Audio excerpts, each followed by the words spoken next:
All right, back. Another beer to do. This time we have, again from Tatamagouche Brewing, this is their Waterlily Belgian Witbier. 4.4% alcohol by volume. Let's get to the website and see what they have to say about this, as we always tend to do. And here we go. All right.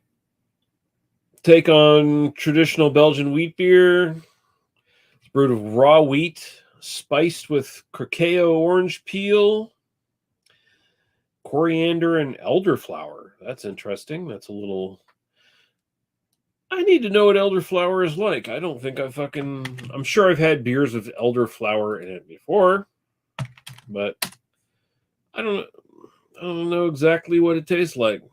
I know it's an ingredient in medicines, as they say here, for common cold and flu and all that. It takes down inflammation. Elderflower flavor. Let's just check that real quick. Uniquely fresh, fruity green, and slightly floral, peach, lychee, and tropical nuances. Aroma. Sweet hay, dry fruit, and tobacco-like odor. Rich, sweet, chocolate, cherry-like aroma. Oh, Jesus, okay. So way too many notes there. Too many people disagree on what this smells like and tastes like. All right, it's great.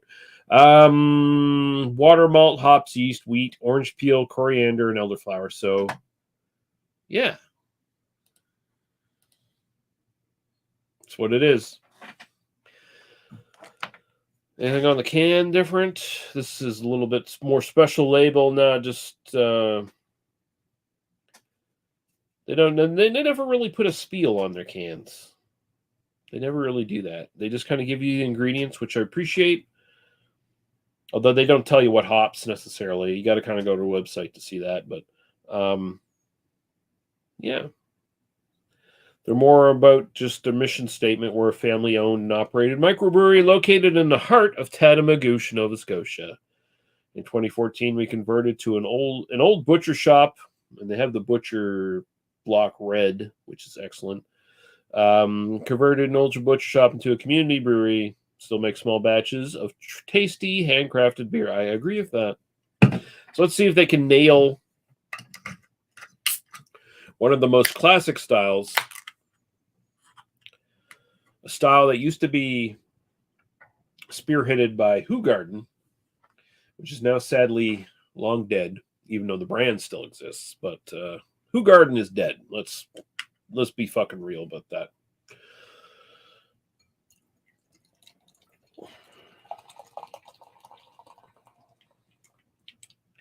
All right, we don't want to go too big because these tend to get foamy.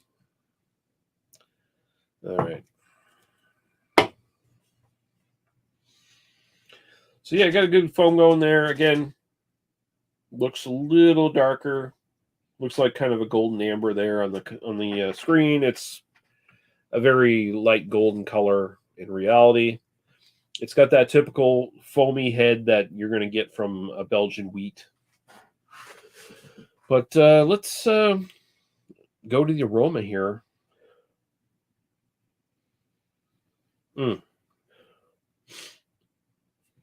Oh, look. We have good evening, you sexy bastard. Well, from one sexy bastard to another, I'll take that as a compliment. High praise, high praise. Hope you're doing well, sir.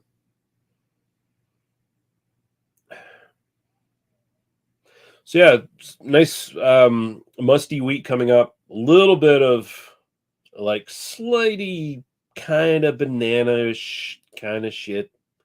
Cheers. Cheers to you, sir. Just kind of hinting at that. A little bit of like candy, sugary, bubblegummy, classic Belgian notes. Not as intense as like a classic Hoegaarden was, but what is Hoegaarden these days? What even matches what Hoegaarden once was?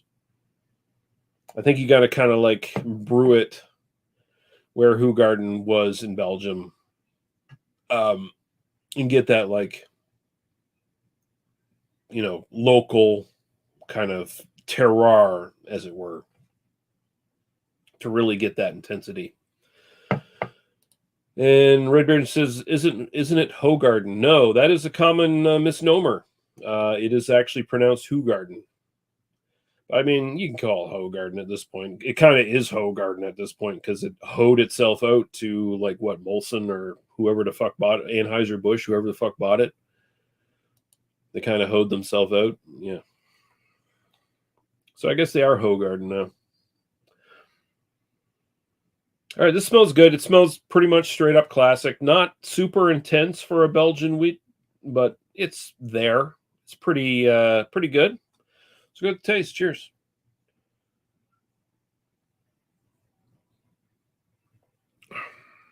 Redbeard saying, "Look at you, teaching me things during your beer reviews." Well,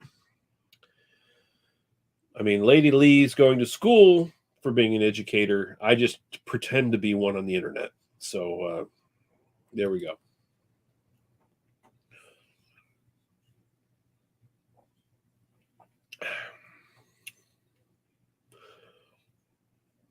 This isn't bad. It's definitely a step above your Blue Moons, your compromised Hoegaarden that you get these days. Your Rickards White, which I think has been so. There's a Rickards White here in Canada, which was like the equivalent to Blue Moon in the States. And then when they started brewing Blue Moon as under the Belgian Moon moniker in Canada, from what I understand, they basically just used the Rickards White recipe. So I guess it's pretty much the same fucking beer. Well pretended. Yeah, I do that. Rickards Moon. Yeah, pretty much. Pretty much. This is a step above that stuff. You can tell it's much more like there's more care into this. It's a little bit more real, I guess is the way to put it. You get that musty wheat character in the taste as well. Like pretty much the nose just translates to the taste.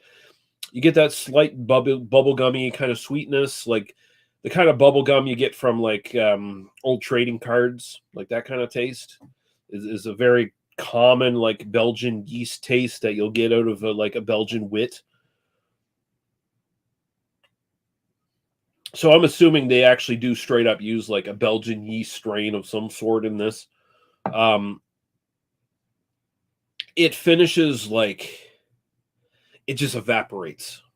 It just goes away. Like there's no real hop character to this or anything like that. It's like there's no bitterness at the end, and you don't really want that in a Belgian wit. A Belgian wit is much more about the upfront flavors and the finish just kind of going away, just like flowing away, flying away. As far as like the coriander and the orange peel, not big in this. I was expecting a little more. The coriander, especially, I was expecting to get more of that. Not too intense in this. I'm kind of wondering if this is an old can, honestly. I noticed a couple of the cans I got from them were from last year. And that might be the case here. Those flavors might have diminished, but I'm just going to assume, okay, they haven't. That this is just straight up what this is supposed to taste like, and it's okay. It's not quite where I want it, but it's totally drinkable. There's nothing wrong with it at the same time. Like it's noticeably a Belgian-style Witbier. They kind of nail most of the marks. That coriander orange peel thing, like I feel like I'm getting hints of it around the edges, but should be a little bit more intense in the actual flavor profile. So like I got to sit this at like a 7.5 for style. I think like I feel like this could be a little bit better. My own personal preference, I'm going to throw a 6 at it. I've had way better wheat beers than this, but I mean, at the same time, again, it's better than what Hoegaarden is these days. It's better than Blue Moon, Belgian Moon, any of your like macro Belgian wits are not going to like really hold up to this, because those beers, they tend to like, you drink into them for a while and you get an off flavor here and there. Like you just after a while you notice like there's some dickering going on in this shit, right? Um they're cutting corners somewhere, they're not doing something right, and it's just you're getting off flavors and off notes. Like you kind of get that now from like Hoegaarden, unfortunately. It's just like a ghost of what it used to be. River is saying way better than the collective arts abomination I had earlier. Oh wow, okay. That got a 1.5. Oh, I think I recall seeing something in the group chat about that. You were, and I did see you did a review. I hadn't checked it out yet. Yeah, okay. Fuck.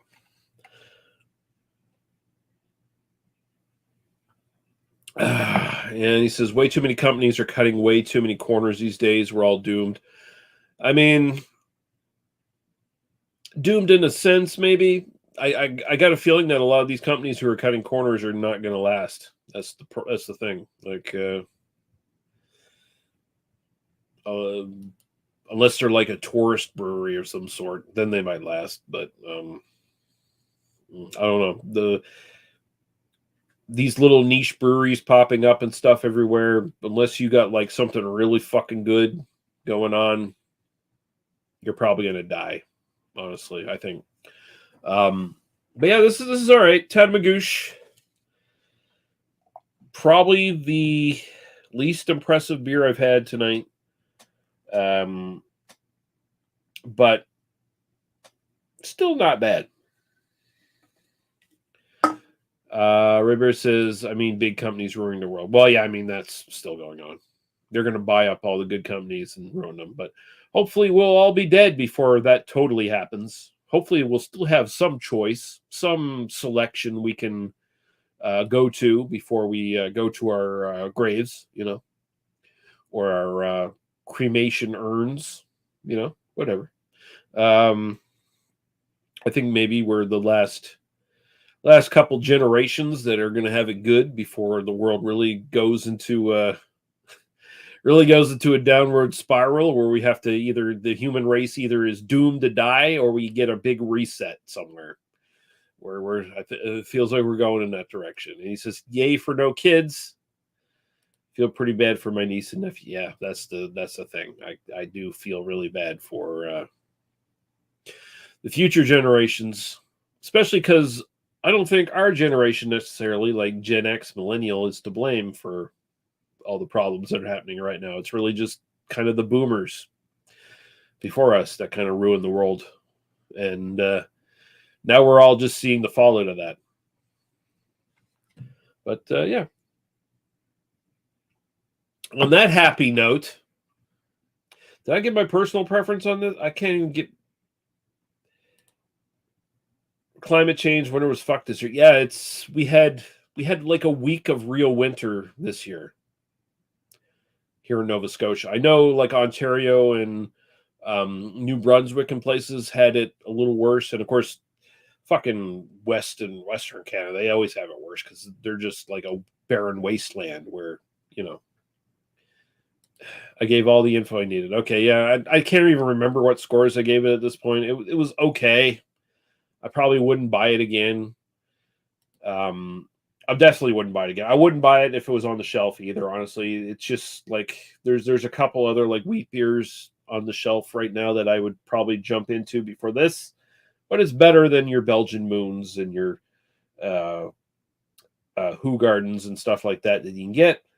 So like I think my personal preference, I throw a 6 at it. It's kind of like wouldn't necessarily buy it, but if you handed it to me, yes, I would drink it, kind of thing. So yeah, and style, I think I said like 7.5, whatever. It's close enough. You get what I'm saying. But yeah, winter was fucked this year. It definitely was.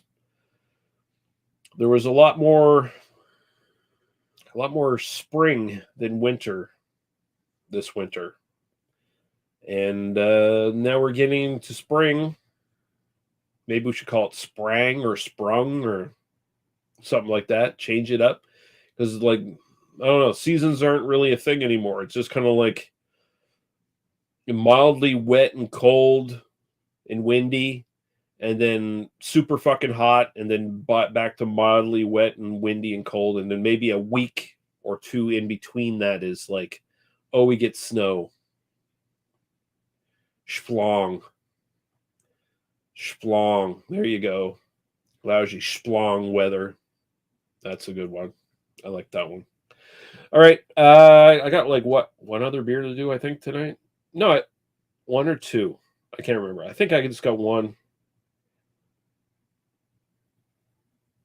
No, I got two. I got two left. I got a Goza and I got a Berliner Weiss. I saved the most interesting ones for last. So we'll be back in about 20 minutes for the next beer. Thanks for watching, guys, and we'll be back soonish.